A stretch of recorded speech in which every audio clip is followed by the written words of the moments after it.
Охладела к мужу, что делать? Ведь часто люди живут в таких холодных отношениях годами. Почему? Потому что терпят либо из-за детей, либо из-за статуса жены. Страшно быть разведенкой, что обо мне люди подумают. Наверное, это ненормально разводиться. Либо потому что финансово зависимы и не представляют себе, как это я, взрослая или взрослый, буду сам жить и сам закрывать свои все финансовые вопросы. Я психолог Наталья Корнеева. Вы на канале про отношения.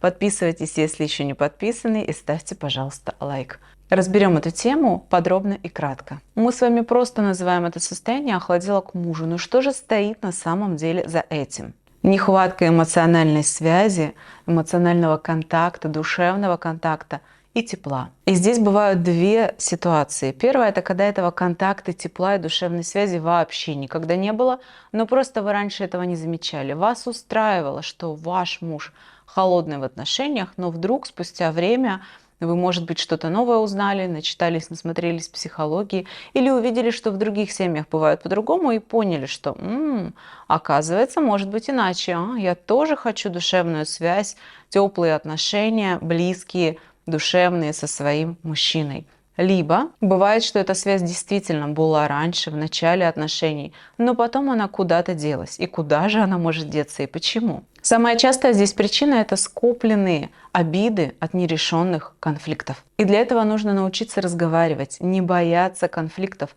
Потому что когда вы не умеете конфликтовать психологически верно, это получаются банальные ссоры с обвинениями, с претензиями друг к другу, в которых вы либо воюете и боретесь до победного, пока кто-то один, как самка богомола, не съест другого.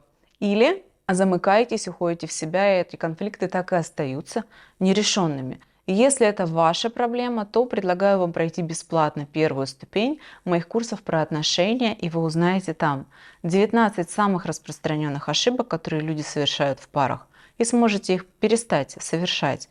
А также 3 секрета мудрых женщин. Что же такого они делают, что сохраняют отношения в семье долгие годы теплыми, близкими и надежными. Ну а в этом видео я кратко расскажу о том, а что же делать, если вы охладели к мужу.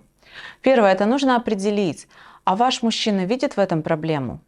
В том, что у вас эмоциональная связь недостаточно крепкая, ее, может быть, практически вообще нет. Является ли это проблемой для него или его все устраивает так, как есть? Если он тоже видит в этом проблему, если он тоже хотел бы что-то изменить, это здорово, потому что в этом случае менять легче. Оба хотят.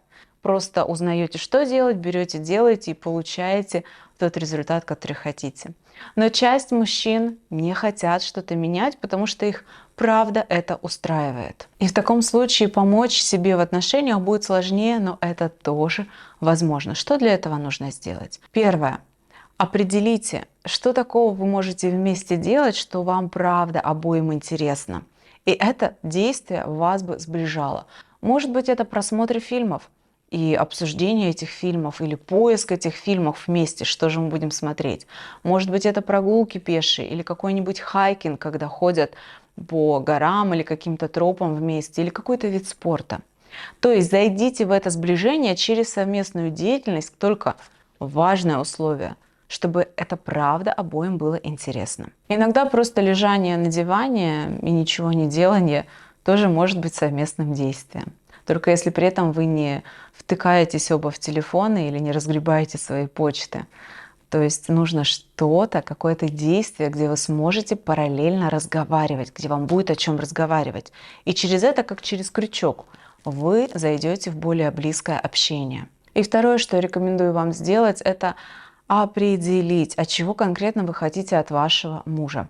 Часть женщин хотят нереального, чтобы муж был и отцом, и мужем, и братом, и другом. То есть все эти роли, чтобы возлагались на него одного, чтобы он и защищал, и решал все проблемы, и обеспечивал, и был офигенным любовником, и выслушивал, был другом, который единственный друг в вашей жизни и знает все про вас, и с которым можно было бы еще побеситься, как со старшим братом. Да, такие мужчины бывают. Например, у меня с мужем что-то похожее.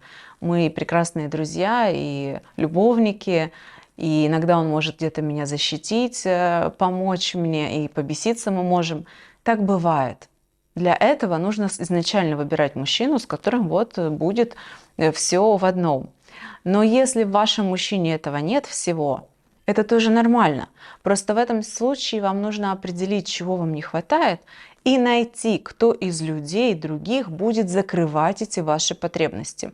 Если ваш мужчина, например, не является вашим лучшим другом, значит, нужно завести себе лучшую подружку или лучшего друга, и не одного, и не одну эту подружку.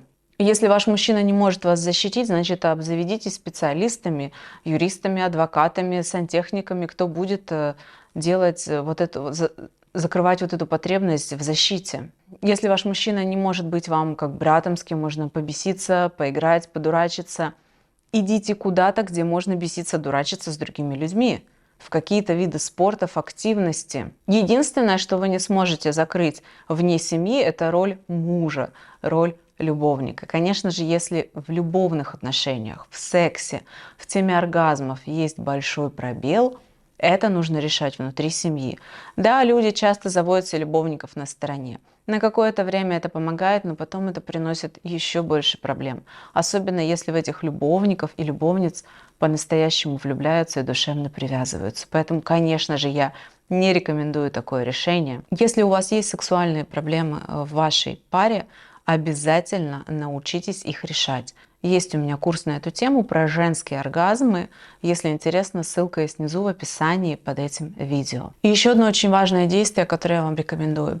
Есть замечательная книга Джона Готмана «8 свиданий». Вот вы видите ее на экране. Купите ее, прочитайте вместе с вашим мужчиной и попробуйте сделать те задания, которые замечательный специалист Джон Готман предлагает сделать. Я когда-то со своим мужем тоже это делала. Мы проходили семейную терапию по методу Джона Готмана и потом полетели вместе в романтический отпуск на Мальдивы вдвоем без детей. Мы взяли с собой эту книгу и там проходили эти 8 свиданий. 8 свиданий – это 8 тем для глубоких, сближающих разговоров. Обязательно попробуйте это сделать, если у вас есть возможность, если мужчина готов разговаривать. Но если он с вами даже книжку эту прочитать и выполнить задание из нее не может, значит, вы в серьезной проблеме. То есть разрыв между вами очень глубокий.